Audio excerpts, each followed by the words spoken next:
자, 8번째 썰 한번 가보도록 하겠습니다. 댓글 컨텐츠고, 영상 제목, 일본은 저축이지만 한국은 내일 없는 지출을 하고 있습니다. 라는 영상에 달린 댓글입니다. 사실 일본도 문제가 없는 거 아니에요. 일본 사람들 보면 너무 지독해요. 너무 지독할 정도로 돈을 안 써요. 예. 좀 우리가 봐서 답답합니다. 왜 저렇게 힘들게 살지? 좀 쓰고 살지. 이런 생각 드는데, 돈 쓰는 거 싫어해서 안 쓰는 게 아닙니다. 우리가 알아야 될 게 있습니다. 우리가 일본 사람들을 보면 검소하다, 사치 안 부린다, 극한의 어떤 전략을 추구한다. 틀린 말 아니에요. 근데 이 사람들이 왜 이렇게 극한의 전략을 추구하게 되었을까? 이걸 알아야 될 거 아닙니까?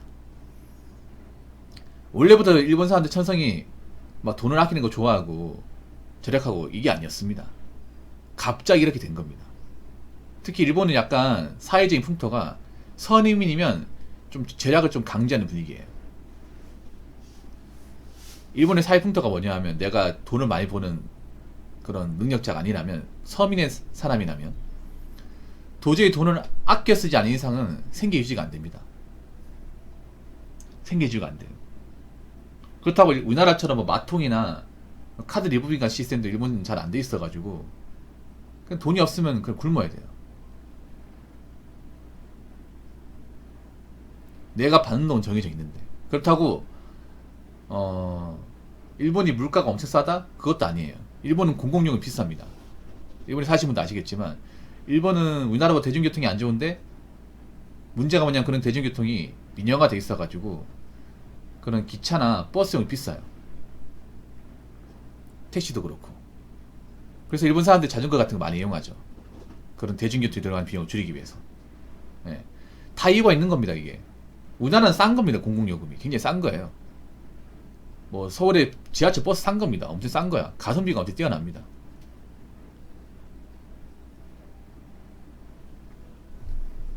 이제 광역시나 서울 같은 살았던 분들이 이제 일본 가가지고 이제 뭐 지하철이나 뭐 기차 탄 얘기하는 게 뭐냐, 너무 비싸다, 얼마 가지도 않았는데, 이런 말 나오거든요. 그렇다고 속도가 무지하게 빠른 것도 아니고요. 그럼 일본 사람들 왜 저축을 이렇게 좀 적극적으로 하냐 하면, 과거에 한번 저축을 안 하고 살았다가 이제 크게 데인 적이 있거든요. 바로 버블 경제 때. 물론 그게 30년이 많이 지나게 했지만 그때 트라우마가 남아있어요. 버블 경제 이제 되고 나서 일본은 좀 쉬면은 많이 내려갔잖아요. 그래서 굉장히 장기간 저성장, 디플레이션 사회가 되다 보니까, 저성장이 뭐예요? 뭔가 어떤 삶의 질이나 환경 같은 게 나아질 게임이 안 보이는 거죠. 그래서 일본 보면 10년 전이나 지금이나 큰 생활 차이가 없어요. 이게 물가 차이도 없고. 그러다 보니까 내가 지금 나오는 돈을 어떻게 아껴 쓰지 않으면 미래가 없는 거예요. 이게. 일본 같은 경우는 그런 경우 있다고 하더라고요. 뭐냐면 일본은 내가 회사를 들어가면 몇 년 차에 얼마나 받고 말년에 얼마 받고 이거 다 한다고 하더라고요. 나는 아니면 내가 이 회사를 정년까지 다닌다고 하면 내가 대략적으로 돈을 벌 수 있는 총량이죠. 총량, 세금 떼고 받을 수 있는 총량을 다 한다고 하더라고. 그래서 그 돈에 맞춰가지고 뭐 집을 산다거나 예산을 맞춰 쓴다고 하더라고요. 그러니까 일본도 봉북이 그렇게 크지 않거든요. 크지 않는데 이제 다른 비용이 비싸. 그러다 보니까 돈을 아끼지 않으면 도저히 답이 안 나오는 거예요. 네. 그러니까 어떻게 보면 아껴 쓰는 게 생존수단이 되는 거죠.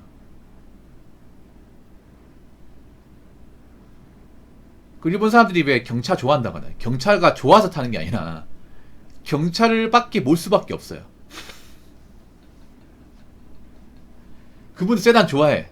SUV 좋아한다니까. 근데 그런 차를 댈 것도 마땅히 없고, 그 차고 증명해야 되잖아요. 자기 차고에 댈 수 있는 어떤 그 사이즈를 나라에 이제 등록을 해서 차를 구입해야 되잖아. 그런 것도 있고, 그리고 자기가 버는 돈에 그런 차를 구입하는 거 쉽지 않고, 그래서 어쩔 수 없이 그냥 경차 타는 겁니다. 경차. 네. 이게 다 이유가 있어. 경찰이 좋아하는 게 아니야 무조건.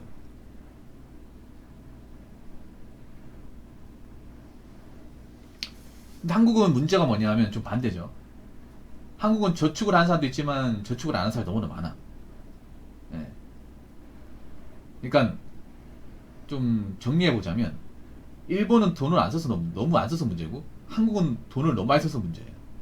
근데 어느 쪽이 문제일까? 안 쓰는 쪽이 문제일까요? 많이 쓰는 쪽이 문제일까? 많이 쓰는 쪽이 문제가 되지 않을까? 많이 쓰는 쪽이? 분명히 많이 쓰는 쪽에서 문제가 한번 터질 겁니다. 일본이 겪었던 것처럼. 과연 감당할 수 있을지 모르겠네요. 가뜩이나 지금 젊은 사람들 멘탈이 그렇게 세지 않은데 뭔가 이제 고생이나 어떤 그런 고통을 견디는 어떤 강도가 약한데 과연 버틸 수 있을까? 참 어떻게 보면 무모한 행동이죠. 내일이 없는 지출. 그러니까 뒤로 안 본다는 거잖아. 아니 사람의 인생에 뒤로 안 본다는 게 얼마나 참 생각 없는 행동인지 모르는 것 같아요. 지금 보면 현재만 즐기고 현재에 회복하겠다. 나중은 생각 안 하겠다. 나중은 어떻게 되겠지. 그런 마인드 가진 사람도 많잖아. 아니 미래를 봐도 모자를 파네. 맞잖아요. 근데 미래는 지금도 안 좋잖아요. 미래는 누구한테 안 좋아요? 돈 없고 가진 검사한테 안 좋아요. 근데 그런 사람들이 돈 없고 가진 게 없어요. 내일 없는 지출을 하는 사람들이. 아 그렇잖아요. 점점 양질의 입자는 감소하고 물가는 올라가고 금리도 올라갈 가능성이 높은데 그럼 어떻게 돼요? 가진 거 없는 사람들 빚을 진 사람들이 점점 이제 빚 갚기 힘들고 버티기 힘들고 생활 유지하기 힘들다는 거잖아. 그래서 제가 봤을 때는 저런 내일 없는 지출하는 사람들이 분명히 후회할 수밖에 없다. 분명히 나중에 되고 나면 장난 아니구나. 내가 왜 몰랐을까? 체념하는 사람들 많이 생깁니다. 한번 보세요. 자, 댓글 한번 읽어보도록 하겠습니다. 저축을 등한시하다니. 시드 모으는 기초가 저축이고 이게 기본이 돼서 재테크하는 건데 기본 자체를 등한시하네요. 그러면서 맨날 돈 없다고 징징. 저축을 등한시하는 자체가 말이 안 되는 거죠. 무슨 돈이 많은 것도 아니고. 특히 서민들이 저축을 등한시하는 게 진짜 이게 무모한 거죠. 왜냐 서민들은 저축 말고는 돈 나올 데가 없습니다. 월급 말고 돈 나올 데가 없어. 근데 이 월급마저 관리 안 한다는 건 서민들의 미래가 없다는 거예요. 그럼 앞으로 서민들이 살면 점점 팍팍한 거야. 지금도 팍팍하지만. 근데 그거 아십니까? 제가 한 가지 좀 말씀드리면 우리나라 서민이 가장 떵떵으로 삽니다. 전 세계에서. 우리나라 서민들이 가장 살만나게 삽니다. 왠지 아십니까? 우리나라는 말이 서민이지만 할 거 다 합니다. 하고 싶은 거 다 해. 뭐 최신형 스마트폰 쓰고 먹고 싶은 거 마음대로 먹고 가고 싶은 데 마음대로 가고 뭐 유행한 거 있으면 바로 사버리고 하고 싶은 거 못해가지고 힘든 게 아니라 형편이 넉넉치 않은데 하고 싶은 걸 다 하니까 힘든 거예요. 지금 사회는 가면 가서 양극화가 되고 있거든요. 가진 사람도 오히려 돈을 더 모으고 가진 게 없는 사람은 오히려 소비로 가버리고 돈이 없고. 그래서 저는 앞으로 미래 서민들이 점점 더 지금보다 가난해질 가능성이 크다고 생각합니다. 왜냐하면 저렇게 시드 모아가지고 이제 자산을 굴리는 어떤 그런 마인드가 결여되어 있는 사람들이 많거든요. 제가 다시 한번 얘기하지만 이 저축을 한다는 게 무조건 부자 된다 이게 아니에요. 지금 사람들이 웃긴 게 뭐냐면 부자가 안 될 것 같으면 저축해도 의미가 없다 이렇게 생각하는 사람들이 많아. 근데 저축을 해도 부자 안 돼요, 여러분. 부자 되려고 돈 모은다기보다는 그런 거예요. 나중에 내가 뭐 금전적인 문제가 생겼을 경우에 이걸 해결하기 위해서 돈이 있는 겁니다. 여러분 RPG 게임 하죠. RPG 게임. RPG 게임 중에 제가 이제 오라시 게임 중에 던전 앤 드래곤즈라는 게임이 있어. 이거 아실 거예요, 여러분. 유명한 게임이죠. 거기서 이제 퀘스트를 깨면 상점이 들리죠. 상점이 들리잖아. 그러면 포션하고 이제 특적 아이템 팔죠. 근데 내가 모아놓은 돈이 없어요. 그럼 포션 눈앞에서도 못 사는 거야. 내가 에너지가 지금 없는데. 아니면 어떤 상점이 왔는데 필요한 아이템을 사야 되는데 이게 비싸. 근데 나 돈이 없어. 못 사는 거예요, 여러분. RPG 게임에서 많이 경험하죠, 여러분. 많이 경험하시죠? 우리 현실이 이런 거예요, 현실이.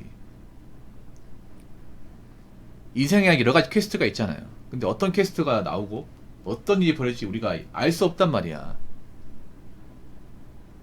특히 인간사에 가장 여러 가지 걸림돌이 되는 게 다 돈 문제예요, 돈 문제. 우리가 살아가는 여러 가지 고난이나 역경 같은 것들이 대부분 돈 때문에 발생해. 그럼 내가 저축을 하면 그게 무슨 말이에요? 저축을 하면 웬만한 역경과 고난 넘어갈 수 있다는 얘기가 되는 겁니다. 돈으로 발생하는. 그러면 살면서 그렇게 이제 문제가 생긴다거나 위험한 상황은 이제 해소가 된다는 거죠. 결국 내가 자산이 있다는 거는 적어도 내가 뭐 떵떵거리 산다고 볼 수는 없겠지만 그래도 누구한테 돈 가지고 아쉬운 소리 한다거나 집안에 돈 문제가 발생했을 경우 아니면 나한테 뭔가 금전적인 뭔가 문제가 발생했을 경우 큰일이 벌어지지 않는다. 왜냐? 내가 가지고 있는 돈으로 해결이 가능하기 때문에. 그런 말이 되는 거예요. 그러면 반대로 얘기하자면 내가 돈이 없다. 내가 나이가 찼는데 가지고 있는 자산이 없다. 오히려 빚만 있다. 이러면 그 말은 뭐다? 삶에서 여러 가지 고난과 역경을 극복할 수 없다는 말이 되는 겁니다. 왜냐? 아까 얘기했잖아요. 우리가 살면서 발생한 여러 가지 고난과 어떤 역경, 그런 고통 같은 것들은 다 돈이라고, 돈. 근데 내가 가지고 있는 게 없으면 어떻게 돼요? 해결을 못 하잖아요. 해결을 못 하면 어떻게 됩니까? 삶의 질이 떨어지고 점점 하루하루 견디는 게 힘들어지는 거예요. 사는 게 재미가 없고. 그러면 저축을 등한시하고 미래를 안 보고 오늘만 사는 사람도 어떻게 될까? 살면서 어떤 여러 가지 어떤 금전적 문제가 발생했을 경우 해결하지 못해서 뭔가 행복하지 못한 삶, 눈물겨운 삶을 살 가능성이 높다는 겁니다. 자본주의가 그래서 무서운 겁니다.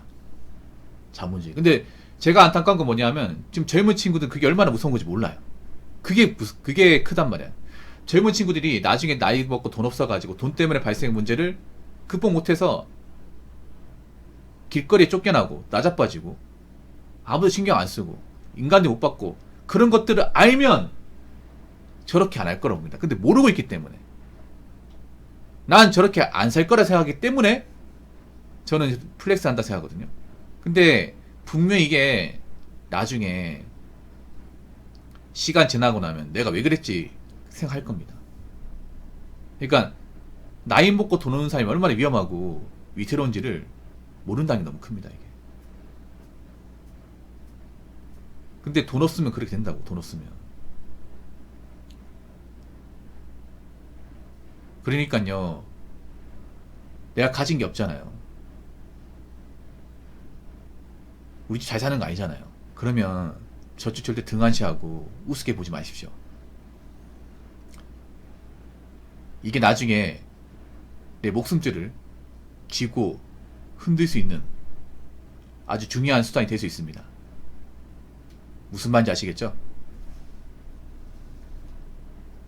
자, 이상으로 8번째 썰 마치도록 하겠습니다.